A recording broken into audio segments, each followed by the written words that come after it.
Compendium of Superheroes and Alter Egos is a unique project which has spanned over the last 18 months, culminating in this amazing publication of a graphic novel, collaboratively devised and written by a group of 10 women. The idea sprang out of our previous work, for example Daredevil Divas, where women created these fantastical characters and portrayed them through devised cabaret, theatre, performance to camera and through writing. I really wanted to capture these incredible characters and open the opportunity out to more women. The idea of the superhero alter ego had really captured people's imaginations, and the formats of the graphic novel seemed to really suit the style of the work that we were doing. It's explosive, it's expressive, it's colourful, and on the page these amazing creations can achieve things which we could not do in real life. And through a process of inviting professional artists into our work, we devised stories and characters through theatre workshops, physical performance, performance writers, and finally a graphic novelist. So what's really important for me in performance is the element of taking risks and working with these incredible women. Really wanted to create a safe space in which people can push the format of their work, but in a very safe and supported way. With this in mind, I chose the artists that I wanted to work with on this project very carefully, and each giving something very, very special and particular to the process. I wanted to create a space where people could really explore their ideas, the superhero alter ego parts of themselves, the parts that never really get much airing in our lives, the super parts, the dark parts, the amazing parts. My superhero slash alter ego is Silencio, who is a short figure with very large sensitive ears. She's got a cloak with a big hood that when she puts the hood up sends out kind of calming, peaceful vibes and just quieting things down. But she struggles because she's quite isolated and she's lonely, so she's trying to make connections with people.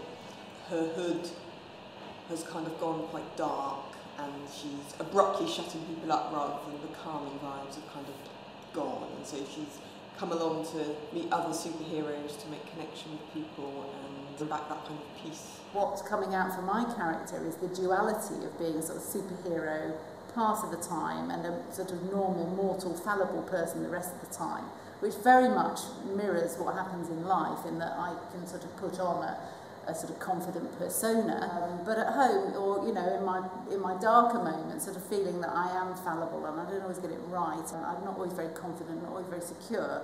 And those two roles are coming out very, very strongly in the sort of exploration that I'm doing of this character.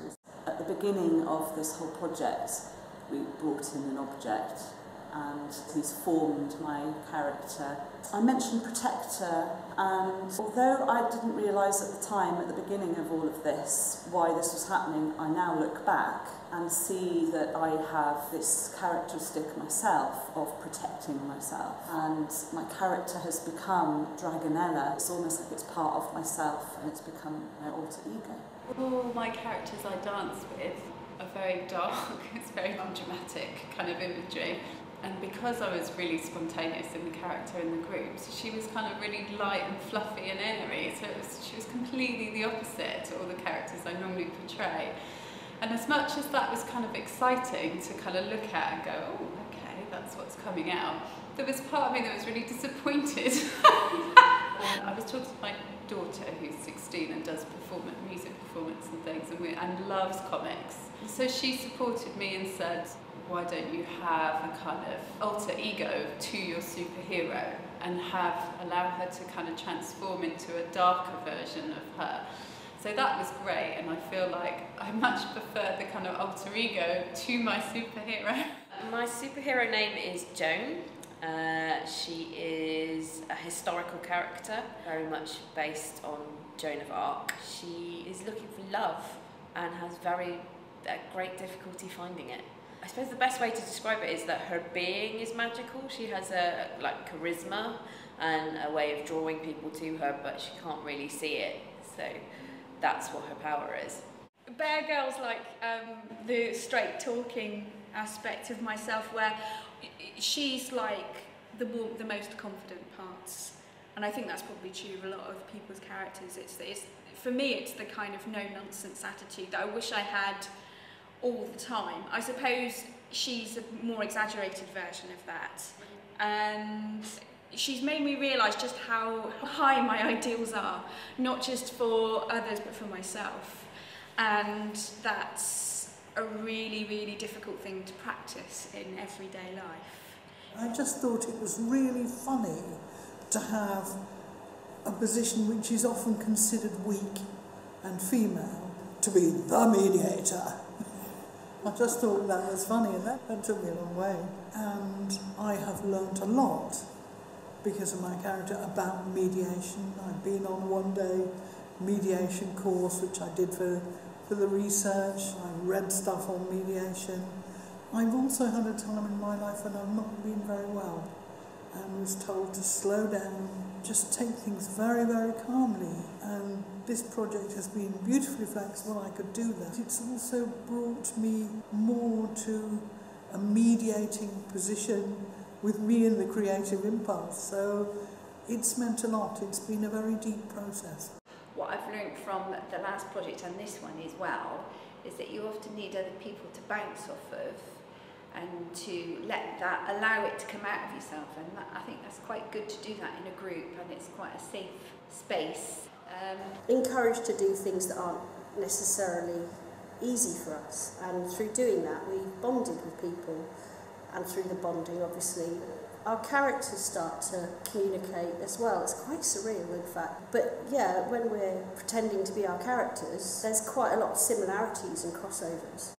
Well, obviously I don't go around eating people in the middle of the night. I'm not a aware person, but there are a lot of elements about his personality and his morals and the way he goes about things that are how I am, or at least how I wish to be. The people involved in the workshops made a space where a question may come up and you feel like, well, I don't really understand why I'm doing this, or I don't understand how this fits in the bigger picture.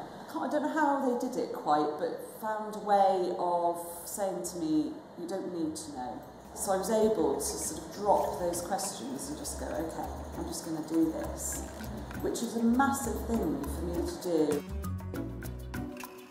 In season 2, the women actually commissioned the artists that they wanted to work with, so they had an idea of their stories and their characters. They wrote a job specification and they recruited and interviewed and appointed the artists of their choice. For me, that was a real key moment in the process because it really promoted the ownership. We had a lot of paper to go through, and that night where we all sat down with all the applications, it was a really enjoyable evening because it was so quick and full of energy, and everyone was very passionate about what we wanted and finding the right person. How the interview's going to be, what questions we're going to ask and who's going to do it. I thought, oh, not me, maybe me, no, not me, no, I wouldn't have the courage. But the feedback that I got from people, the things that they said about my character and about what Liz said, that she would like to be interviewed by me, and that was a huge boost. And I thought, well, yeah, why not? Try it. This is all about putting yourself forward and doing things out of your comfort zone, and that's about as far out as I've ever been, really. Previous terms, a lot of it was quite physical, so that physicality kind of lifted one. This term, even though I found it really difficult, the reward of actually writing things down and writing about your character and creating little stories has been quite substantial. It's provided me with a kind of, oh wow, maybe I could kind of do more of this. I've maintained the interest of writing, but maybe in different ways, and character development.